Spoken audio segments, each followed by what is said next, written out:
Hi നമസ്തേ, പ്രണീസ് കിച്ചണിൽ നമ്മളിന്ന് ഉണ്ടാക്കുന്നത് മാങ്ങ അച്ചാറാണ്. വളരെ കുറച്ച് ചേരുവകൾ മാത്രം ചേർത്ത് വളരെ കുറച്ച് സമയം മാത്രം എടുത്ത് പെട്ടെന്ന് തന്നെ ഉണ്ടാക്കിയെടുക്കാൻ പറ്റുന്ന അച്ചാറാണ് നമ്മളിന്ന് ഉണ്ടാക്കുന്നത്. നമ്മൾ കല്യാണ സദ്യകൾക്കൊക്കെ കഴിച്ചിട്ടുള്ള അച്ചാറാണ് നമ്മളിന്ന് പ്രണീസ് കിച്ചണിൽ ഉണ്ടാക്കുന്നത്.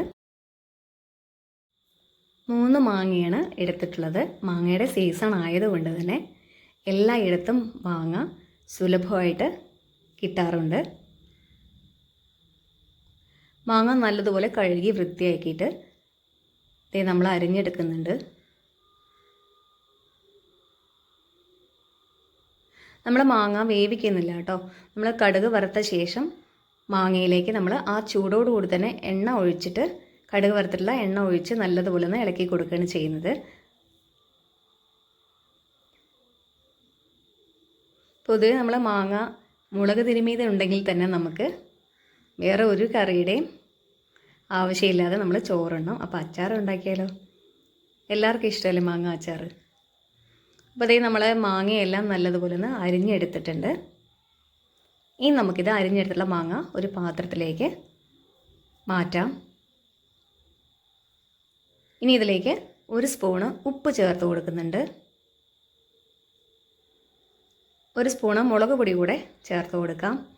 ഞാൻ 1 സ്പൂൺ മുളക് പൊടിയേ ചേർക്കുന്നുള്ളൂ. നിങ്ങൾക്ക് നിങ്ങളുടെ ഇഷ്ടത്തിനനുസരിച്ച് എരിവിനനുസരിച്ച് മുളക് പൊടി ചേർത്ത് കൊടുക്കാം. ഇനി ഇതിലേക്ക് 1/4 സ്പൂണ് കായം പൊടിച്ചതുകൂടെ ചേർത്ത് കൊടുക്കാം. ഞാൻ കായം എണ്ണയിൽ മൂപ്പിച്ച ശേഷം പൊടിച്ചെടുത്തിട്ടുള്ളതാണ്. കായം പൊടിച്ചതും മുളക് പൊടിയും ഉപ്പും എല്ലാം മാങ്ങയിൽ നല്ലതുപോലെ ചേരണം. നല്ലതുപോലെ ചേർത്ത് കൊടുക്കാം. നല്ലതുപോലെ ഇളക്കി കൊടുക്കാം.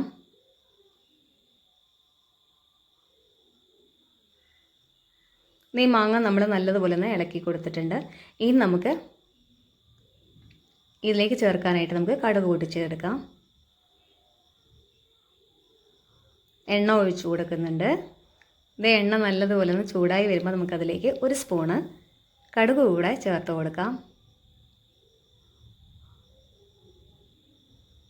കടുക് നല്ലതുപോലെ പൊട്ടി വരുമ്പോൾ അതിലേക്ക് 6 വറ്റൽമുളക് പൊട്ടിച്ചതുകൂടെ ചേർത്ത് കൊടുക്കാം.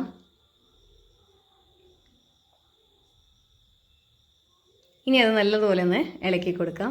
ഇനി അതിലേക്ക് 2 തണ്ട് കറിവേപ്പില കൂടെ ചേർത്ത് കൊടുക്കുന്നുണ്ട്. ഇനി 1/2 സ്പൂണ് ഉലുവ പൊടിച്ചതുകൂടെ ചേർത്ത് കൊടുക്കാം. ഉലുവപ്പൊടി ഒരുപാട് കരിയാൻ പാടില്ല. അതുകൊണ്ട് കരിയാതെ ശ്രദ്ധിക്കണം. കരിഞ്ഞാൽ അച്ചാറിൻ്റെ ആ ഒരു മണവും ടേസ്റ്റും മാറിപ്പോവും. അതുകൊണ്ട് നമ്മൾ ആ ചൂടുള്ള എണ്ണയിലേക്ക് സ്റ്റവ് ഓഫാക്കിയ ശേഷം ഒന്ന് നല്ലതുപോലെ ഒന്ന് ഇളക്കി കൊടുത്താൽ മതി. ഈ നമ്മൾ കടുക് പൊട്ടിച്ചത് നേരെ മാങ്ങയിലേക്ക് ചൂടോടുകൂടി തന്നെ എണ്ണ ഒഴിച്ചു കൊടുക്കുക. നല്ല ചൂടുണ്ട് കേട്ടോ. ചൂടുള്ള എണ്ണ നല്ലതുപോലെ ഇനി മാങ്ങയിൽ നല്ലതുപോലെ ഒന്ന് ഇളക്കി കൊടുക്കാം. നമ്മൾ ഈ മാങ്ങയിലേക്ക് ചൂടുള്ള എണ്ണ ചേർത്ത് നല്ലതുപോലെ ഒന്ന് ഇളക്കി കൊടുക്കുമ്പോൾ മാങ്ങ നല്ലതുപോലെ ഒന്ന് സ്മൂത്തായിട്ട് കിട്ടും.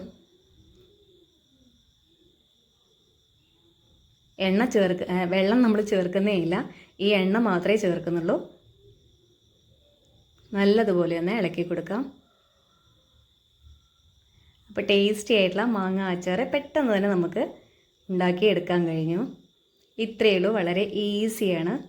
ഒരുപാട് ചേരുവകളൊന്നും നമ്മൾ ചേർത്തിട്ടില്ല. അപ്പോൾ എല്ലാ കൂട്ടുകാർക്കും വീഡിയോ ഇഷ്ടമായിട്ടുണ്ടാവുമെന്ന് വിചാരിക്കുന്നു. എല്ലാ കൂട്ടുകാരും ഇതൊന്ന് ട്രൈ ചെയ്ത് കമൻറ്റായിട്ടൊന്ന് അറിയിക്കുക. ഇനി അടുത്തൊരു വീഡിയോ ആയിട്ട് വരുന്നവരെ എല്ലാ കൂട്ടുകാർക്കും സ്നേഹത്തോടെ ബൈ.